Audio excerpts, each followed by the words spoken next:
Hi friends, welcome to Jaya's garden.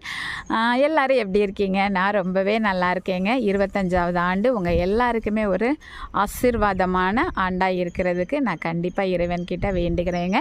எனக்காகவும் நீங்கள் எல்லாருமே ப்ரேயர் பண்ணிக்கோங்க, ஓகேங்களா? இப்போ நம்ம பதிவுக்குள்ளே போகலாம். நான் எல்லா வீடியோ ஆரம்பிக்கும் போதும் சொல்கிறது தான், இந்த சேனலை நீங்கள் ஃபஸ்ட் டைம் பார்க்குறீங்க அப்படின்னா கண்டிப்பாக சேனலை ஜெயாஸ் கார்டன் சேனலை சப்ஸ்கிரைப் பண்ணிக்கோங்க. அப்படியே பக்கத்தில் இருக்கக்கூடிய பெல் ஐக்கானை ஆல் ஆப்ஷன் போட்டு வச்சுக்கோங்க, ஓகேங்களா? வாங்க வீடியோக்குள்ளே போகலாம். இன்றைக்கி என்ன வீடியோ போட போகிறேன் உங்ககிட்ட அப்படின்னா, நிறைய பேர் வந்து கமெண்ட் பாக்ஸில் சொல்கிறாங்க, ஃபோன் பண்ணி சொல்கிறாங்க, அதுக்கப்புறமா என்ன சொல்கிறது, வாட்ஸ்அப்லேயும் நம்மக்கிட்ட பேசுகிறாங்க. நிறைய பேர் தொலைபேசிலையும் பேசுகிறாங்க. அப்படி பேசுகிறவங்கெல்லாம் சொல்கிற ஒரு வார்த்தை என்ன அப்படின்னாக்க, அக்கா உங்களோட கார்டன் ரொம்ப அழகாக இருக்குது, எல்லா கார்டனை விட ரொம்ப நல்லா இருக்குது, ஆனாலும் நீங்கள் பேசக்கூடிய அந்த வார்த்தைகள் எங்களுக்கு வந்து ரொம்ப இன்ஸ்பிரேஷனாகவும் மோட்டிவேஷனலாகவும் இருக்குது. ஏதாவது ஒரு கஷ்டமாக இருந்தது அப்படின்னா டக்குன்னு உங்களோட வீடியோவை தான்க்கா பார்ப்பேன், எனக்கு அப்படியே பூஸ்ட் பண்ண மாதிரி இருக்கும் அப்படின்னு சொல்லி நிறைய பெண்கள், ஆண்களும் பாராட்டியிருக்காங்க. ஆனால் பெண்கள் வந்து ரொம்ப ஆறுதலாக இருக்குது உங்களுடைய அந்த பேச்சுக்காகவே உங்களோட வீடியோவை பார்ப்பேன் அப்படின்னு சொல்லி நிறைய பேர் சொல்லியிருக்காங்க. ஸோ நம்ம வந்து சேனல் ஆரம்பித்தது என்னவோ குக்கிங்காக தான். அதுக்கப்புறம் நான் ரொம்ப நல்லா சமைப்பேங்க, ஆனால் என்னோடய குக்கிங்கை யாருமே பார்க்க மாட்டேங்கிறீங்க. சரின்னு சொல்லிவிட்டு இப்போல்லாம் அப்பப்போ தாங்க குக்கிங் பற்றி போடுறேன். கார்டனை எல்லாருமே விரும்புகிறீங்க. ஸோ கார்டனில் தான் நம்ம வந்து ஓரளவு சப்ஸ்கிரைபரும் கூடணும். ஆனால் இப்போ என்ன ஆச்சு அப்படின்னா, என்னோட அந்த மோட்டிவேஷனாக பேசக்கூடிய அந்த வார்த்தைகள் நம்மளோட சகோதரிகளுக்கு ரொம்பவே ஆறுதலாக இருக்குது அப்படின்னு சொன்னனால அப்பப்போ உங்களுக்கு என்கிட்ட யாராவது பேசும்போது, இல்லை யாருடைய பிரச்சனைகளுக்காகவாவது நான் அவங்களுக்கு கவுன்சிலிங் கொடுக்கும்போதோ இல்லை கைட் பண்ணுறதோ உங்ககிட்ட ஷேர் பண்ணலாம் அப்படின்னு எனக்கு தோணுச்சுங்க. ஏன் அப்படின்னாக்க, ஒருத்தருக்கு கிடைக்கிற அந்த ஆறுதல் பல பேர் இதை கேட்கும்போது கண்டிப்பாக ஒரு 1000 பேர் பார்க்குறாங்க அப்படின்னா ஒரு 50 பேருக்காவது அந்த வார்த்தைகள் தேவைப்படலாம் இல்லையா? அது ஒரு இடத்துல சொல்லுவாங்க, யாரோ ஒருத்தருக்கு நம்முடைய புன்னகை ஆறுதல் அளித்தால் கூட அது இந்த வாழ்க்கையை வாழ்ந்ததற்கான அர்த்தம் இருக்குது. கடவுள் நம்மளை இந்த உலகத்துக்கு கொண்டு வந்திருக்காரு அப்படின்னா கண்டிப்பாக நம்மளால் முடிஞ்சதை மற்றவங்களுக்கு செஞ்சுக்கிட்டே இருக்கணுங்க. ஸோ இந்த மாதிரியான என்கிட்ட பேசி ஆனால் யாரோட பெயரையும் நான் மென்ஷன் பண்ண மாட்டேன், சரிங்களா? அந்த அனுபவத்தை உங்ககிட்ட ஷேர் பண்ணுவேன். உங்களுக்கு அது பிரயோஜனமாக இருந்ததுன்னா அதை நீங்கள் எடுத்துக்கோங்க.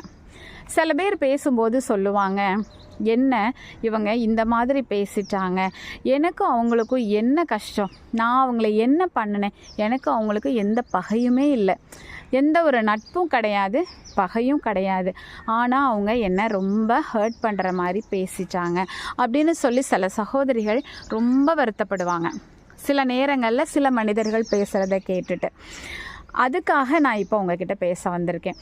ஏன்னா நம்ம வாழ்க்கையில் சந்திக்கிற அது குடும்பமாக இருக்கட்டும், அலுவலகமாக இருக்கட்டும், அல்லது நம்முடைய சமூகத்தில் உள்ள அங்கங்களாக இருக்கட்டும், எங்கேவா வேணா வீடாக இருக்கட்டும், எங்கேயா இருந்தாலும் இந்த பிரச்சனைகளை நம்ம சந்திச்சிருப்போம்.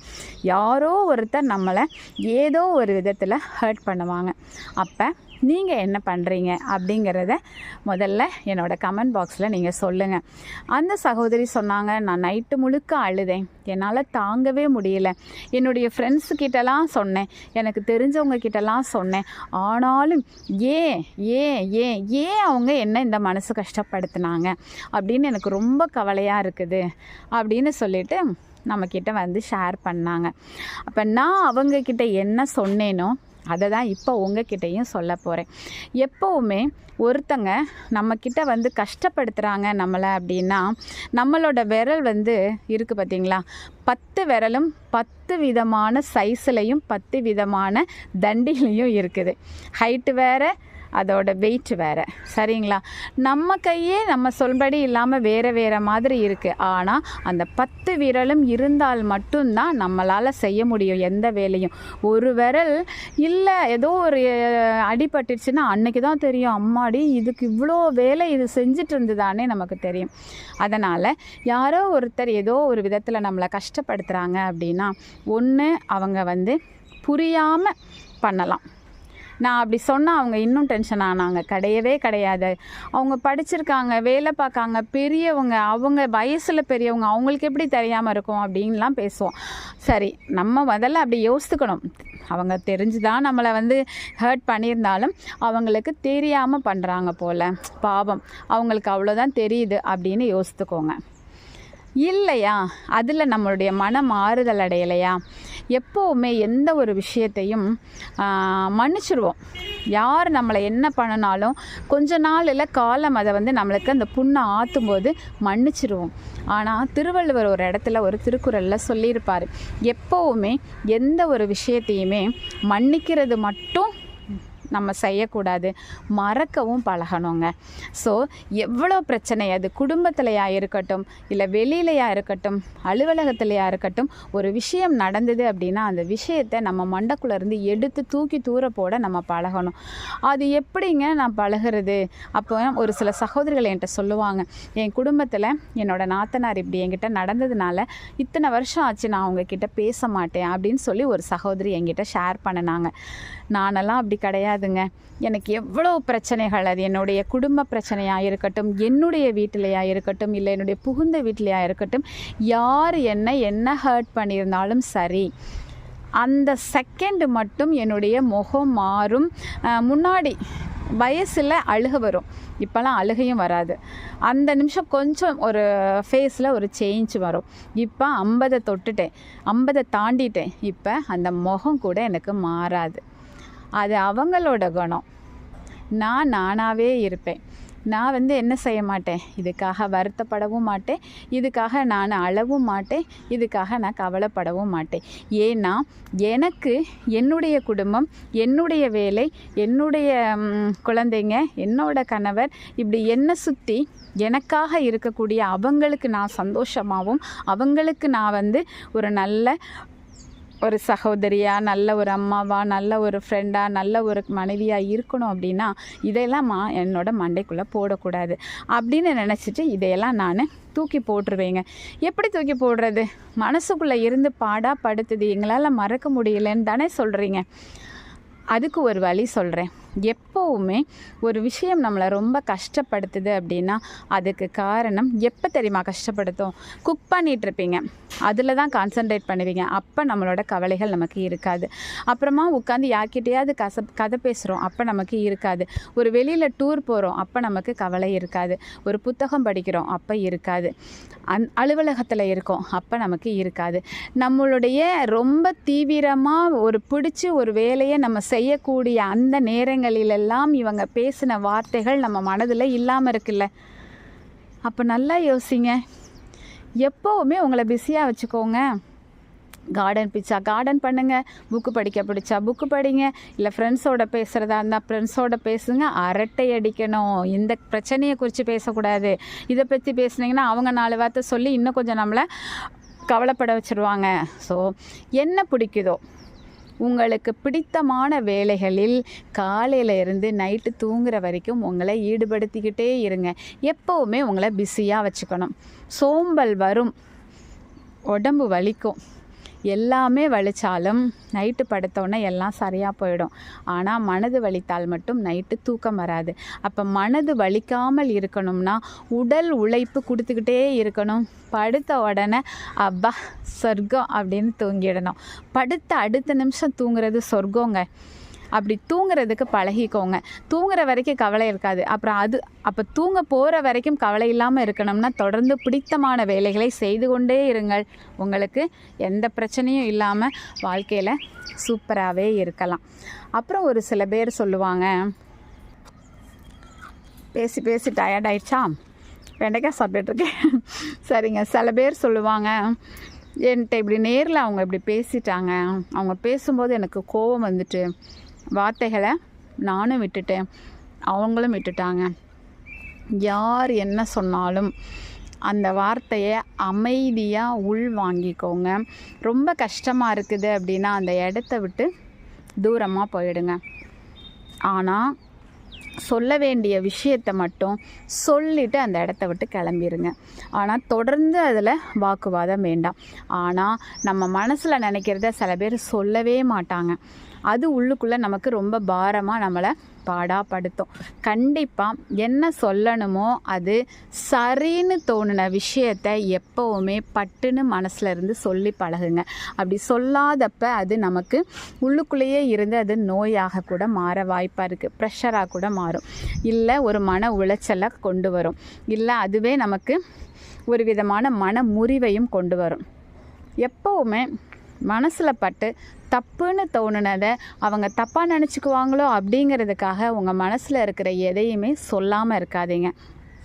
தைரியமாக யாரனாலும் கண்ணுக்கு கண்.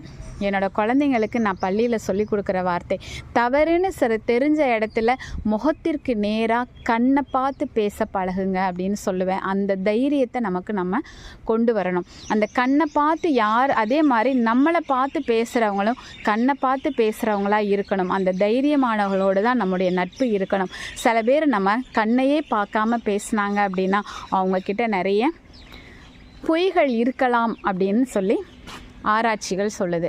ஸோ எப்போவுமே நம்ம மற்றவங்களோடு தொடர்பில் இருக்கும்போது பேசும் பொழுது அவர்களும் கண்ணை பார்த்து பேச, நாமும் கண்ணை பார்த்து, அது ஆணாக இருக்கலாம் பெண்ணாக இருக்கலாம், அவங்கக்கிட்ட உண்மை இருக்கும். சரிங்களா? அப்படி பட்டுன்னு பேசிட்டு அதுக்கப்புறம் அந்த இடத்துல நம்ம இருக்கவும் கூடாது. அந்த இடத்துல அதை பற்றின சிந்தனையும் நம்மக்கிட்ட இருக்கக்கூடாது. தப்புன்னு தோணுச்சு, கேட்டுட்டேன், அவ்வளோதான். அதுக்கு மேலே யார் வேணும்னாலும் என்ன வேணும்னாலும் பேசட்டும். அப்புறம் ஒரு சில பேர் சொல்லுவாங்க, அவங்க என்னை தப்பாக நினச்சிக்குவாங்களோ அதனால நான் இந்த விளக்கத்தை நான் கொடுத்துர்லான்னு நினைக்கிறேன் அப்படின்னு சொல்லி எல்லாருக்கிட்டேயுமே நான் இது பண்ணினேன், அதனால தான் எனக்கு அவங்களுக்கும் பிரச்சனைன்னு சொல்லி எல்லாத்தையும் போய் சொல்லிக்கிட்டு இருப்பாங்க. எல்லாருக்கிட்டையும் போய் நம்ம பிரச்சனைகளை சொல்லி நான் நல்லவன்னு ப்ரூஃப் பண்ண வேண்டிய அவசியம் இல்லைங்கிறத நீங்கள் புரிஞ்சுக்கணுங்க. அதாவதுங்க 10 பேர் ஒரு இடத்துல இருக்காங்க அப்படின்னா அது எந்த இடமாக இருந்தாலும், குடும்பமாக கூட இருந்தால் கூட, நம்மளுடைய கருத்தும் நம்மளுடைய பேச்சும் நடவடிக்கையும் சுபாவமும் 5 பேருக்கு பிடிக்கும், 5 பேருக்கு பிடிக்காமல் இருக்கலாம். எல்லாருக்குமே என்னை பிடிக்கணும் அப்படிங்கிற எதிர்பார்ப்பை முதல்ல மாற்றுங்க. சில பேருக்கு பிடிக்கும், சில பேருக்கு பிடிக்காது. அக்செப்ட் பண்ணிக்கோங்க. மூஞ்சுக்கு நேரம் அவனை பிடிக்கலன்னு சொன்னாலும் அது அவர்களுடைய தப்பு இல்லை, ஓகே அப்படின்னு சொல்லி அக்செப்ட் பண்ண பழகிக்கோங்க. சரிங்களா? அதுதாங்க நம்ம மகிழ்ச்சியாக வச்சுக்கிறதுக்கு உதவும். சரிங்களா? எல்லார்கிட்டையும் நல்லவர்களாக இருக்கணும் அப்படின்னு சொல்லி முயற்சி பண்ணி அதில் தோற்று போய் நம்மளும் நாமாக இருக்கிற இடத்த நானாக இருக்கணுங்க. அது ரொம்ப முக்கியம். நம்மளோட குணத்தை மற்றவங்களுக்காக மாற்றிக்கிட்டே வராதிங்க. என்றைக்குமே உங்களுடைய கேரக்டர் சேஞ்சே ஆகக்கூடாது. ஆனால் நான் என் குழந்தைங்கிட்ட ஒரு விஷயம் சொல்லுவேன், நம்ம ஒரு பாதையில் போயிட்டே இருக்கணும் நேராக. அந்த பாதையில் 2 சைடு இருந்து ஏகப்பட்ட தடங்கல்கள் வரும். எந்த தடங்களும் உன்னுடைய நடத்தையை மாற்றக்கூடாது. நடத்தை உன்னோடது இருந்துகிட்டே இருக்கணும். அதே மாதிரி சந்திக்கக்கூடிய ஒவ்வொரு நபர்கள்கிட்டையும் கண்டிப்பாக கடவுளோட படைப்பில் கடவுளை மாதிரியே நம்மளை படைச்சிருக்காரு. நம்மக்கிட்ட நல்ல விஷயங்களும் இருக்கும், கெட்ட விஷயங்களும் இருக்கும். எல்லார்கிட்டையும் நான் உள்பட யாருமே 100% நல்லவர்கள் கிடையாது, 100% கெட்டவர்களும் கிடையாது. கடவுளை தவிர, கடவுள் மட்டும்தான் நல்லவங்க. சரியா? அப்போ குறைகளோடு மக்களை நம்ம ஏற்றுக்க பழகணும். அப்படிங்கிறப்ப உங்ககிட்ட ஒரு நல்ல விஷயம் இருக்குது அப்படின்னா அதை நான் எடுத்துக்கணும்.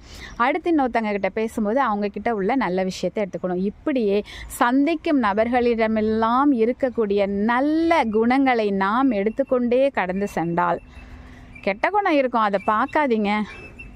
இல்லைன்னா பார்க்குறீங்க, உங்களுக்கு அதுதான் ஃபஸ்ட்டு தெரியுதுன்னா அதுக்கு இன்னொரு வழி சொல்லவா? கெட்ட குணத்தை பார்க்குறப்ப இதுபோல் நான் இருக்க மாட்டேன் அப்படிங்கிற முடிவுக்காக அதை எடுத்துக்கோங்க, பாருங்கள். சரிங்களா? எல்லார்கிட்ட இருந்தும் ஏதாவது ஒன்றை வாழ்க்கையில் கற்றுக்கிட்டே போங்கங்க. அப்படி கற்றுக்க நம்முடைய குணத்திலே அதிகமான நல்ல விஷயங்கள் வந்து கொண்டே இருக்கும். நம்மளை போல சிறந்த குடிமகள் இந்த உலகத்தில் இல்லை அப்படின்னு மற்றவங்க சொல்கிற மாதிரி ஒரு இடத்துக்கு நம்ம வரலாம். என் குழந்தைங்களுக்கு தினம் இந்த வார்த்தையை நான் சொல்லுவேங்க. எப்போவும் எல்லாருக்கிட்டே இருந்தும் நல்ல விஷயத்தை எடுத்துக்கிட்டே போ. அப்போ அதிகமான நல்ல விஷயம் உங்ககிட்ட தானே இருக்கும். உன் வழி நேர் வழியாக இருக்கட்டும், வரக்கூடிய குறுக்கு வழியிலேருந்து வரக்கூடிய எல்லா பிரச்சனைகளையும் பார்க்காம கடந்து போய்கிட்டே இரு அப்படின்னு சொல்லுவேன். எந்த பிரச்சனையை கொண்டுட்டு என்கிட்ட யார் வந்தாலும் இப்படி தான் சொல்லுவேன். அதற்கு ஒரு உதாரணம் கூட சொல்லுவேங்க. ஒரு நல்ல மிகச்சிறந்த ஒரு ஃபேமஸ் நல்ல பெயர் பெற்ற ஒரு குரு அவருடைய சிஷியரோடு கூட ஒரு இடத்துக்கு கடந்து போயிட்டுருக்கும்போது ரொம்ப அவருக்கு களைப்பாக இருந்துச்சான். அப்படியே ஒரு வீட்டினுடைய திண்ணையில் போய் 2 பேரும், முன்னாடி காலத்தில் திண்ணைகள் இருக்கும் பார்த்தீங்களா, திண்ணைகளில் போய் ஓய்வெடுத்தாங்களாம். அந்த வீட்டினுடைய பெண்மணி கதவை திறந்து பார்த்துட்டு ரொம்ப பயங்கரமாக திட்டி விட்டுட்டாங்களாம். உனக்கெலாம் அறிவு இருக்கா? ஏன் என் வீட்டு திண்ணையில் வந்து படுத்திருக்க? போ அப்படின்னு சொல்லி ரொம்ப கடினமான வார்த்தைகளை பயன்படுத்தி திட்டி அனுப்பிட்டாங்களாம். அப்போ அந்த சிஷியருக்கு ரொம்ப கோபம் வந்துச்சு.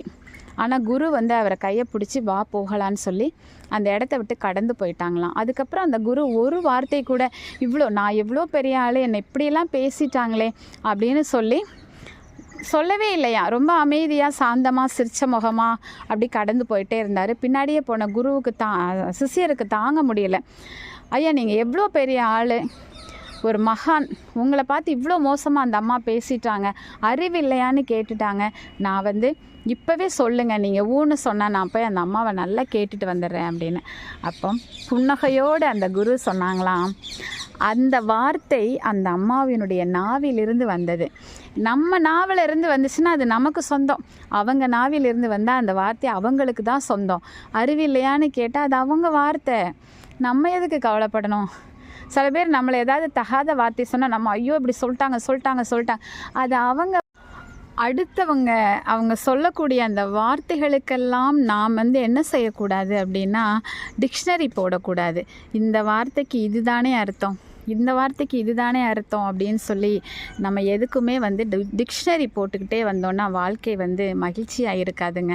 அதனால் சொன்ன வார்த்தைகளாக மட்டும் எடுத்துக்கொண்டு அதற்கு காது மூக்கு எல்லாம் பண்ணி அந்த மாதிரி அதற்கு ஒரு உருவம் கொடுக்க வேண்டாம் அப்படின்னு சொல்லி உங்கள் எல்லாரையுமே கேட்டுக்கிறேன். ஓகே, இதே மாதிரி தொடர்ந்து உங்களுக்கு என்னுடைய அனுபவத்தை, என்னுடைய வாழ்க்கை 52 வயது வரை நான் கடந்து வந்த பாதைகளை இப்போதும் நான் என்னிடம் பேசக்கூடிய சகோதரிகளுக்கு நான் சொல்லக்கூடிய அந்த கவுன்சிலிங் பற்றின விஷயங்களை உங்களோடு தொடர்ந்து நான் பேசலாம் அப்படின்னு சொல்லி முடிவு பண்ணியிருக்கேன். இந்த வீடியோ உங்களுக்கு பிடிச்சிருந்தது, தொடர்ந்து இதுபோல் வீடியோக்கள் எங்களுக்கு வேணும் அப்படின்னு சொல்லி நீங்கள் சொன்னீங்க அப்படின்னா என்னுடைய அனுபவத்தை தான் நான் சொல்ல போகிறேன். இதுக்காக நான் புத்தகங்களை புரட்டி அதிலேருந்து எடுத்துகிட்டு கண்டென்ட் கொண்டு உங்களுக்காக நான் சொல்ல போகிறதில்ல. எனக்கு தேவை இது உங்களுக்கு பிரயோஜனமாக இருந்தால், ஒருத்தர் 2 பேருக்கு பிரயோஜனமாக இருந்தால் கூட தொடர்ந்து இது போன்ற வீடியோக்கள் உங்களுக்கு நான் கொடுத்துக்கிட்டே இருப்பேன். என்னால் கொஞ்சம் பேர் ஹாப்பியாக இருந்தால், உங்களோட கேரக்டர் சேஞ்சாக நான் ஹெல்ப் பண்ணேன் அப்படின்னா, கடவுள் எனக்கு இந்த வாழ்க்கையில் கொடுத்த இந்த வாழ்க்கை பிரயோஜனமாக இருந்தது அப்படின்னு சொல்லி நான் சந்தோஷப்படுவேங்க. பிடிச்சிருந்தால் லைக் பண்ணுங்கள், ஷேர் பண்ணுங்கள், கமெண்ட் பண்ணுங்கள். மறக்காமல் தேவைப்பட்டால் உங்களோட ஃப்ரெண்ட்ஸ் அண்ட் ரிலேட்டிவ்க்கும் ஷேர் பண்ணுங்கள். ஓகேங்களா? Okay, bye friends. Thanks for வாட்சிங். Have a good day.